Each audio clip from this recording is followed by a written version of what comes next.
Hello everyone, and welcome to part 2 of our laptop parts lot series.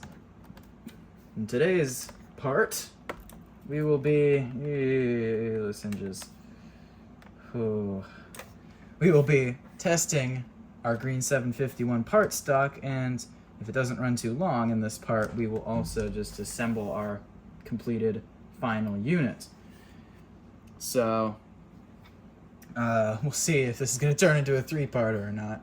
I hope not. This is the supposedly working unit that's just missing a whole lot of parts. So I think the first thing we should do here is just go ahead and test it. So we're going to use the official charger. And by official, I mean not branded by Alpha-Top at all, because none of this stuff is. If you're wondering how I know the company's actually called Alpha-Top, it's in the records. The service manuals say it. The multiple sites say it. There's plenty of evidence out there. You just won't ever find it on the laptop's power. You might not be able to see anything because it's fairly dim. But it posts. Now, annoyingly, the contrast is adjusted with the keyboard. But just like that, this unit's up and running, so... I wonder why the diskette drive has an error. Could it be that it doesn't have one? Oh, goodness. Well, there's that whopping 8 megs of RAM. Oh, no. I'm really not going to be able to run very much. Oh, man. Windows 95 is going to choke. No, well. This is definitely a passive matrix screen. It's got the artifacting. I'm hoping the nearly new one will be better. There we go. That looks pretty okay. It's emitting... Something's emitting a high-pitched noise. Well, this is just a very standard Phoenix BIOS, and I can't see any white text. But then when I adjust it to where I can see white text, the rest of it looks worse. But regardless, it does function. So that's nice. Let's take it apart. Well, we have to get this motherboard out because I want to test the other motherboards, and I also need to remove the Varta battery that we saw was leaking. I'm not going to desolder them, I'm just going to clip them out. It would be nice to have the service manual for these, but that would probably be incredibly hard to track down. Dawn had the Green753 service manual at one point, but sent it away with somebody and they never returned it, I think. That's what happened. He has some of the others, but he didn't ever support this one. He just got these parts somehow, so... Anyway. I don't even know if I'm gonna be... Yeah, up near the top, there's a hidden screw there and one on the other side. I would have missed so much of this stuff if I didn't have the other one to look for where screw locations were. So, hey, nice. Have to get those out. Next step, get the motherboard out. We can get the Varta out now. I think I can clip out this side. The other one's corroded, and I think I can just metal fatigue it out. And it's too close to the CPU. I won't be able to get leverage. There we go. Go on, camera. 3.6 volts. 3V11H. Out of there. I'm gonna hold this up to the light now. I need a workbench light. Yeah, we got some, couple nasty looking vias. But, I mean, it works. I don't want another CTX EasyBook where I clean it and then it breaks. Now, this one's nowhere near as bad as the EasyBook was. But, like, man, I'm worried. I'm gonna test another board first. I'm gonna have to clean it, though. I want to neutralize whatever that is. Oh, yeah, there we go. Now I have to remove these, standoffs. We do have some corrosion. Doesn't come across well on camera, but right there, that would appear to go straight up to the parallel port. Now that's a problem. If the parallel port on this is bad, I can't lap link. I can't use lap link, and I rely on lap link to get files on there. So what I'm going to do is I'm going to take some very careful photographs of how everything looks before any cleanup. Then we'll clean it up, continuity test, and see if we have any broken traces. Because if those traces are broken, it's very likely we will have broken parallel port. So, yeah. Looking at this up close, I definitely think we're going to have probably 4 bad vias, which is a real pain. But I'm going to go and test with continuity and see.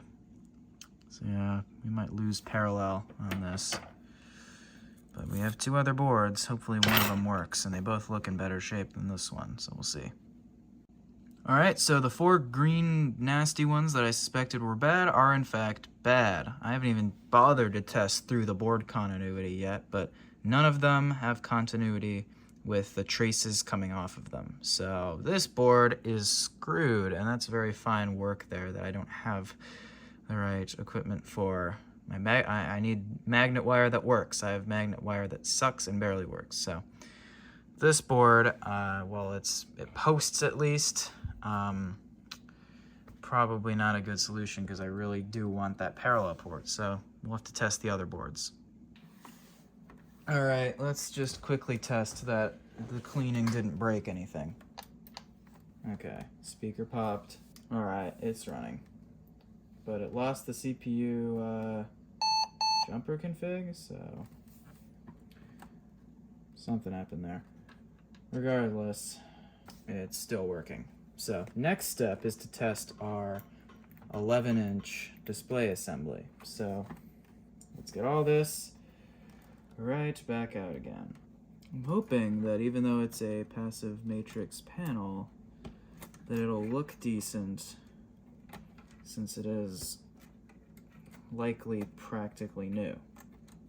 Okay, let's see.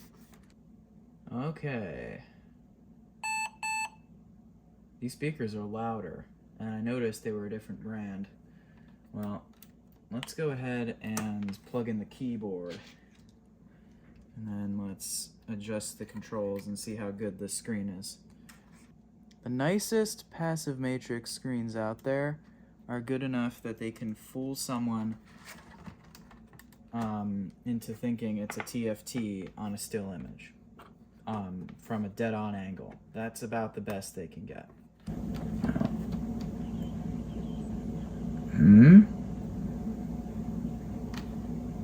What the?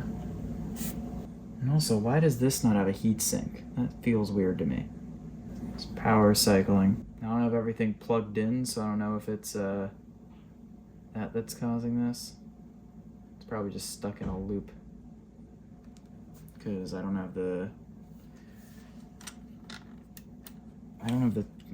trackpad plugged in, but I have everything else plugged in. This motherboard might just be wonky, I don't know. Let's go and test a second board. Motherboard swap. Let's see. Okay, this board is the unknown one. We don't know if this works. It's just the random one he found. I put the CPU in and have all the parts necessary to do a quick test. I also think I know why the other one was glitching out there. The VRM I had seated off. One of the friggin' pins it was all too far to the right up here by 1. I don't know how that didn't fry anything, but that was stupid. Anyway, I removed the Varda battery from this one. It ate one via going to the parallel port. Like, ugh. Everyone else is fine. One bad via. It's barely even corroded, but there's no continuity. Oh, and I had the power switch on. So anyway, let's see what happens. CPU's getting warm, but no post. No, there we go. Huh. Maybe that wasn't the issue, because I definitely have this VRM board plugged in properly, and it's still cycling. So I'm gonna guess that's to do with some part being left out, and now I'm realizing you can't see any of this because it's a passive matrix screen, but it's on. So I'm guessing some part being unplugged is what's causing it to power cycle like this. But yeah, this one posts. So this is a better board than the last one because it only has one bad via, but we still have to go and test the last board, which was the supposed dead one. We'll see. All right, so here's the board that is supposedly bad. Supposedly. We'll see. We'll see. Let's plug it in. Huh? Wait, what?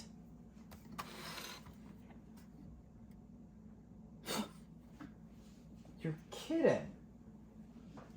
No. Well, it has no power jack installed. It's empty. Doesn't look ripped off, you know? Someone friggin' desoldered the power jack. Well then.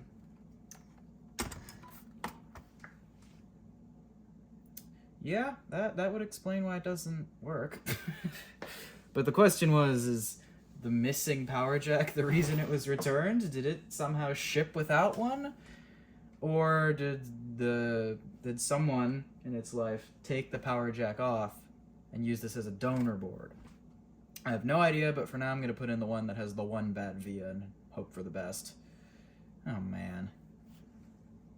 Alright, I don't want to put this stupid cover back on until I'm done, but I have it just about reassembled and we're going to see if it starts. I hope that the issue with it power cycling is going to be gone now. I fixed the jumper config for the CPU. It was all bad. The freaking glare from the light, man, on this screen. Oh, don't make me take this thing apart again, man. Do not make me. Oh, thank God. Come on, what's up with this CPU? Ugh, why is it doing this? I fixed the jumpers, oh my God. Everything's plugged in now. It shouldn't be giving stupid errors. This is so weird. Both boards doing this, huh?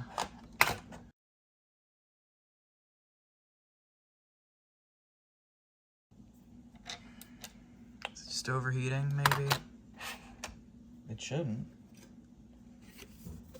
Because it was running fine before. I can stick the heat plate on, but it's all messed up, so I don't even know if this is gonna do anything for it. Like it's...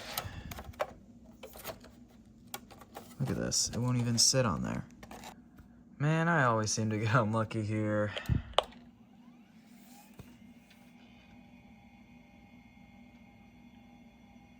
This thing was posting. It was. I've pulled 3 Verta batteries today from 3 motherboards for these things. 2 of them did the same thing. It would stay on, it would work. I was in BIOS, I took it apart, I removed the Verta that was leaking, and then it started power cycling. When I would turn it on, it would just on and it would just keep resetting it during the post. And now it just isn't lighting up the screen. It's somewhat responding. Speakers click when I do that.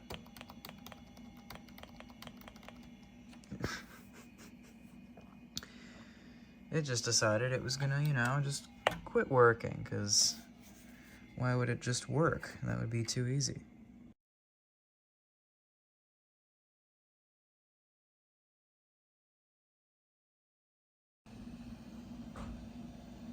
That doesn't exactly seem correct. I wonder if the real-time clock is messed up on this board.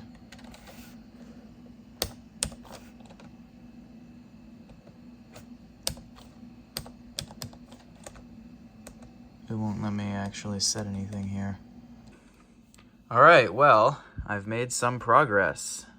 as you can obviously see, we are in Windows 95 setup. Now, how did I do this? Well, the first thing I did is I swapped the BIOS chips on this motherboard. This is the one that was in the hyperdata unit. And I swapped the BIOS chips, and after doing that, I think that might have been a red herring either way, but it said Pentium 75 megahertz again and actually started up. But the issue shortly came back, and I left it overnight, and now it's back to just saying Pentium 75 megahertz and working. And so while it's working, I am absolutely just going to be trying to get through a Windows 95 setup. Now, I think I figured out the cause of the problem. The real-time clock's bad, or it's failing. Probably either the clock crystal or the chip itself is going bad. And what that's doing is the time and date jumps all around in the BIOS, because I was able to figure that out one of the times when it started not recognizing the CPU, but still made it through post before it gets stuck in the reset loop. And I got into BIOS, time and date jumping all over the place. So there's actually an issue with the real-time clock hardware somewhere. So I got to figure that out. But for now, we have it in Windows 95 setup. The main concern I have now is overheating, given the bad fitment of the CPU heatsink. We'll have to see. Oh boy, it's got to restart. This might not go well. Oh man. Oh man. Yeah, there we go. Yeah. I'm gonna need to wait a while before I can finish setup phase 2. Okay, so right here I have my parts board that's missing the DC jack, and I also found some pretty gnarly bent pins. Actually, they weren't that bad until I made them worse trying to fix them on this chip here. So this is a parts board. This is the board I swapped the BIOS chips over from. Maybe only one of these or a couple are the actual BIOS chips. I don't know how all that works, but I swapped these 3 chips. But anyway, I was looking to figure out what was the real-time clock, and I thought maybe it's this thing here, because one of the battery leads, which are there and there, go into it.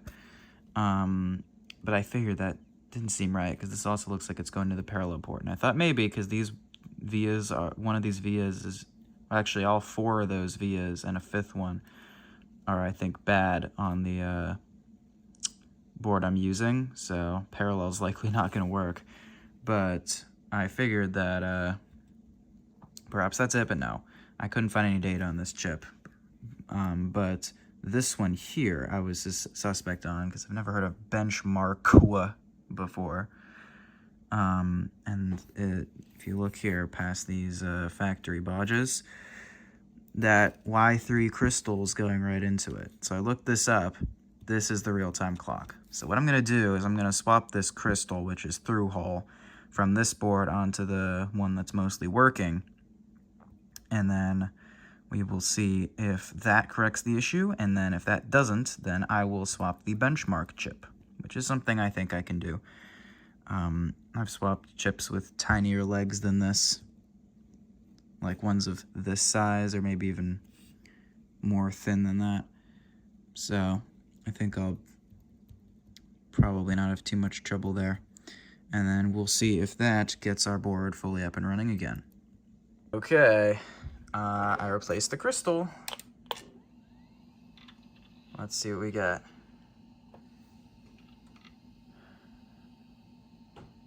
Come on. Hey, okay. Good start. Now this screen's only messed up. Okay, that's working. The screen's only messed up when it's in BIOS for some reason. It's not the original screen to this motherboard, so maybe there's some setting that's wrong. But I couldn't find any other dip switches. It's fine once you get into Windows.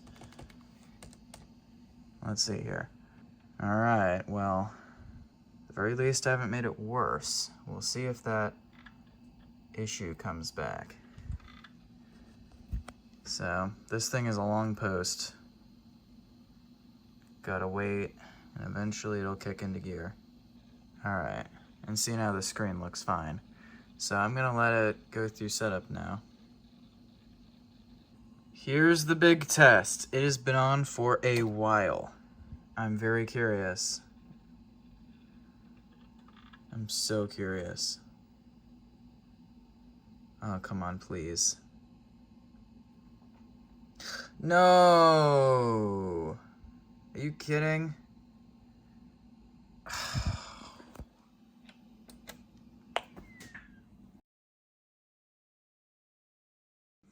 Well, I totally installed that crooked, but we'll see. Everything looks connected, so it's not super fine pitch, so yeah, that could be okay. It looks like everything's touching, and I poked the pins. Nothing was visibly moving, so we'll see.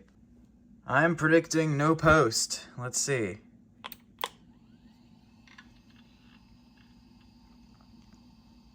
What do we get? Yeah, okay, well.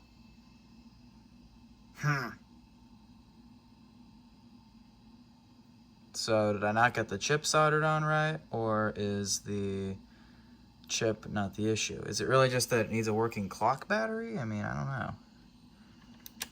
I guess the trick will be to leave it overnight and see if it works after that, because that'll tell me that the chip isn't the issue. And if overnight I come back and it's still dead, then I'll refill the chip.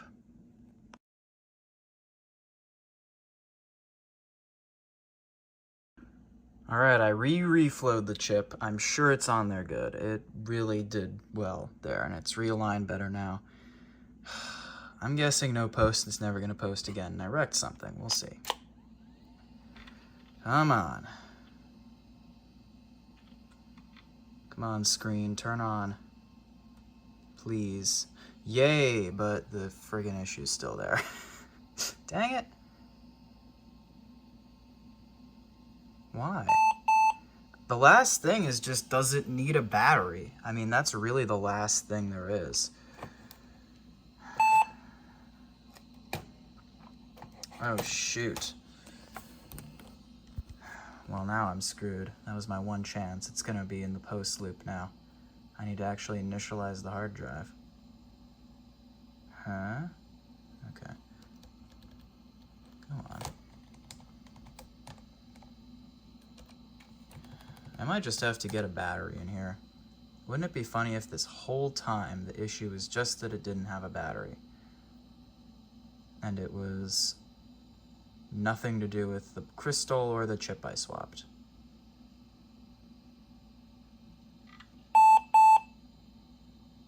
Yeah, see, that's weird. And there it goes. At least we got it back to where it was before, which I'm happy about. And maybe if I leave it long enough and it decides to work the first time around, except now it froze. I forgot. It only actually boots correctly if the CPU is recognized properly. Otherwise it locks up. So I'm not going to be able to actually boot this today. Yeah, it really locks up. It won't even respond to Control-Alt-Delete. And now it'll go back to having the error. And this time it's not actually going to pass. Oh my god. Lucky me. And look, no real-time clock error. Alright, well this time, hopefully, it should boot up all the way. Which sucks because I have it kind of unassembled. And now we have to wait a long time for this thing. I'm not sure if that's also an issue or not. I have no idea. Alright, so like usual, it's been a while and I'm editing this now and I need to record a proper outro. So, did I ever get the real-time clock issue fixed? No, of course I didn't. Luckily, it is in a state where it is usable. If it cold boots, if it hasn't been started in a while, it will pass post with the proper CPU identified every time. Wow, I jinxed myself. Oh my god. Holy crap, I jinxed myself. Ha! Wow. I'm shocked. I'm blown away.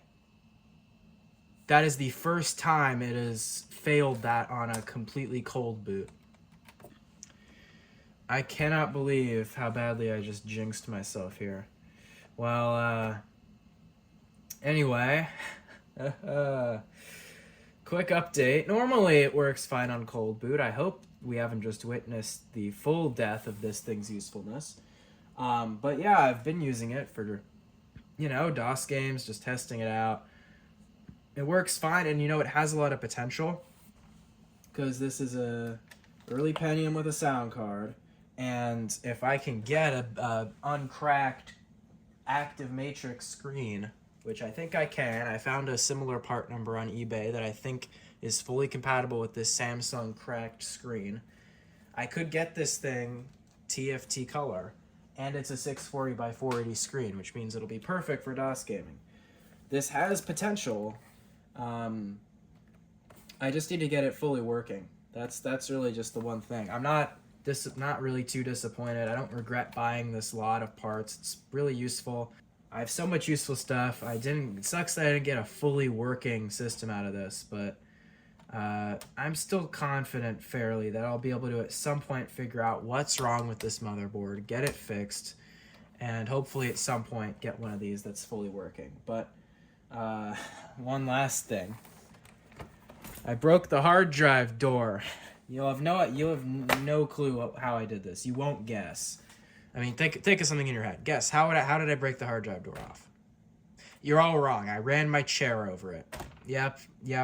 It's as dumb as it sounds. I ran my chair over it, broke off the things on either side. I glued them back, but there was no real good way to get it back on. Yes, I'm dumb. Ugh. But yeah, I'm just gonna keep troubleshooting from time to time, figure out what's wrong with this. But I promise you, any other time besides right now, and it's camera shy, it boots up on a cold boot and works. I hope that wasn't the last. I hope this isn't the death of it. I like this thing, I really do. Anyway, thank you for watching. I'll see everyone next time. Have a good day. Yeah.